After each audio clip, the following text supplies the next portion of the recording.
We are running out of time. What are you going to do with the time you have left? I say that if you don't reposition yourself, you could miss the best time in your life, in this season of life. Because we have got to change the way we think. We have got to change the way we function. We have got to change the way we deal with issues. And the reason that you have to begin to reposition the way you think and the way you function and the way you feel is that we many times are stuck between the lines of limited thinking and limited people and limited ideas and limited philosophies, and there's something creative down inside of you saying, let there be. You need to walk into a situation where you've been locked up and tied up and tangled up and say, let there be light, let there be healing, let there be books, let there be change in this city. You have tried 4 or 5 or 6, 7, 8, 9, 10 different things. Each you worked on 90 days or so and then said it doesn't work. How can you be a leader with a 90-day test? Of course it didn't work. You didn't stick to it long enough. You didn't fight hard enough. You didn't do what it took to win, and rather than to correct it and get it right, you walked away from it and tried something else. And for the last 10, 15 years of your life, you've been on the run from one thing to the next thing to the next thing, trying to make all this stuff work. Stop it. Stand still. You have to have the courage to live with the pressure and the criticism. New levels bring new devils. You have to be tough. You have to be tough to be able to stand it. It's tough for keeping your kids encouraged while you secretly worried to death yourself. It's tough for getting ready for a birthday and don't have a birthday gift. It's tough of not being able to get the light bill paid and the water bill paid. It's tough. But what do we do with these moments? Do we just have them and go back home and wait for the next one? Almost like junkies getting a fix or smokers smoking a cigarette? Are we just habitually addicted to moments without being able to take that moment and use it strategically to do something in our lives? You do not have to accept it the way it is. Somewhere down inside of you there is creativity. We've got to break out of the barriers and the limitations and get outside of the box. Something is about to happen in your life. You've got to take it one day at a time. And when you get to the end of the day, you say, I'm not finished, but I've done everything that I was supposed to do for that day, for that time, for that season. Your season is shifting.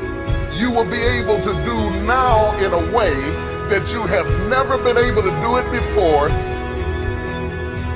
You haven't sung your best song. You haven't preached your best sermon yet. You haven't thought your greatest thought. You haven't written down your greatest idea. You haven't dreamed your best dream. Baby, you haven't laughed your best laugh. You haven't had your greatest day yet. It's somewhere inside of you. You're a miracle looking for a place to happen. You have got all kinds of things locked up inside of you that are about to come forth for such a time as this. The time is right. The stage is set. The conditions are in order. And something awesome is about to happen in your life. Don't let anybody tell you you're too young. Don't let anybody tell you you're too old. Don't let anybody tell you you're fitted. Every day you wake up in the morning, it's a sign the best is yet to come. This is my moment, and I am determined to live it. The mind is the battleground. The fight is in your mind. Are you ready for the next level?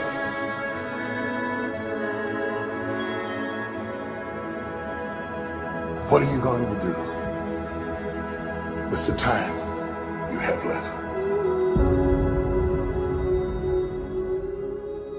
I'm telling you, you can make whatever kind of money you want to make. You can have whatever you want to have. You can do whatever you want to do. Like, there are no limitations. And aren't you tired? There's some of y'all out there right now. You're tired. You know, somebody telling you when to come to work. Somebody telling you when to take lunch. Somebody telling you when to do a vacation. Somebody telling you what you can and cannot do. Some of us, we were born to fly. But what I'm telling you is, when you become the right person, what I mean by the right person is, once you identify who you are and you begin to separate yourself from the masses, and you begin to see your individuality, when you begin to see your talents, when you begin to see your personal skills. All right, it's like this. If you ever wore a suit from the store before, that's one thing. But if you ever got a suit tailored, are you hearing what I'm saying? If you ever got a tailored suit before, you know that it's different from going to buy a one-size-fits-all suit and then having a suit that's tailor-made. It fit different. The pants are different. The way you walk in it is totally different. Why? Because it's fit to you. And what I'm telling you is, you need to have a tailor-made life. When you were created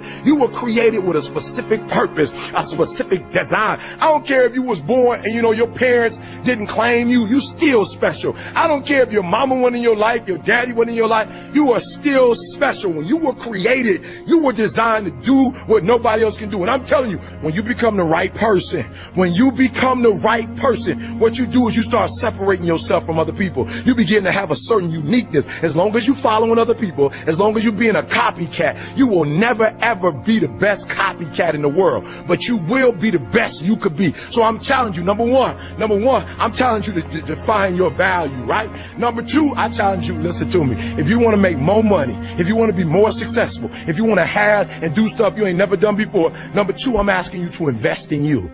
That's right, invest what? Number one, I'm asking you to invest time. I'm asking you to invest time in yourself. Some of y'all, you spend so much time with other people. You spend so much time trying to get people to like you. You spend so much time trying to fit in that you don't even know who you are. You know other people more than you know yourself. You studied them. You know about them. You want to hang out like them. You want to be just like them. And you know what? You've invested so much time in them, you don't know who you are. I challenge you to spend time by yourself. I challenge you to take yourself out. There's some young ladies right now, you fine, you pretty, you got it going on. Some brothers, you handsome, you suave, you got swag. But you know what your problem is? You've been in one relationship after another relationship, and you ain't never been in a good relationship because you don't even know you. You spend so much time taking her out. You spend so much time trying to impress him. You spend so much time buying her flowers, taking her out to lunch. You spend so much time calling him. You don't even know who you are. You heard what I said. You've invested so much of your time in being liked by other people, being loved by other people, being appreciated by other people, that you don't even know who you are. And I challenge you to invest time in your own self. I challenge you to get to a place when people don't like you, it don't even bother you no more. Why? Because you're not concerned with trying to make them happy, because you're trying to blow up. You're trying to get to the next level. E.T., I don't like the fact that you do this. I don't care. I'm not living my life for you. I'm living my life for me. Differential of somebody winning and losing has nothing to do with their genetics, has nothing to do with their potential. It's their perseverance, always showing up. A person that's willing to gamble it. If you show up, then you have a chance. If you don't show up, the outcome's simple. Never there, like an audition. If you show up to the audition, there's a chance you might get the part. If you're too scared to show up and you sit back at home, wondering what if and everything else, no one in hell is gonna call you an opportunity because you weren't present. The winners always show up. They're willing to lose in order to gain. Big mental thing there, guys. Everyone could take action. Literally, if it's that simple, if all it takes to succeed is the ability to know what you want, take action, know if it's working, and keep changing until you get what you want, how come everybody doesn't do it? You go after and you give it all you have. If you lose, at least you tried, man. I failed. It's 10 times more of a man than someone said, what if? Because what if never went to the arena. The reason is fear. And the fear is usually fear of failure or success or rejection. But the real word I would use for this thing we're afraid of is pain. When you guys find a fear, that fear will either create you or destroy you. I love fear. And the reason why, behind every fear is a person you want to be. Fear is self-imposed, meaning it doesn't exist. You create it, you can destroy it too. It's an intangible. If you face your fears, guys, you will realize it's not that big. You face your fears, you become the person you want to be. You run from your fears, you're not living. You're alive, but you're not taking the freedom. You're not running the day. The day's running you. You always be the f***ing servant, not the master, guys. If you find a fear, the quickest, easiest way you can beat it is initially, right when it comes in. If If you allow it to sit, it will grow roots and start breaking you down, destroying the potential of the person you can be. Again, the champions, guys. It's not their potential, it's not their genetics. It's their perseverance to always show up, always willing to fail, because in failure, that's part of success. Success is not, a marathon of life with just ups. Success is formulated through failures, through facing your fears, through falling down and getting back up. That's what creates the champion. Success does not define us. We define the success.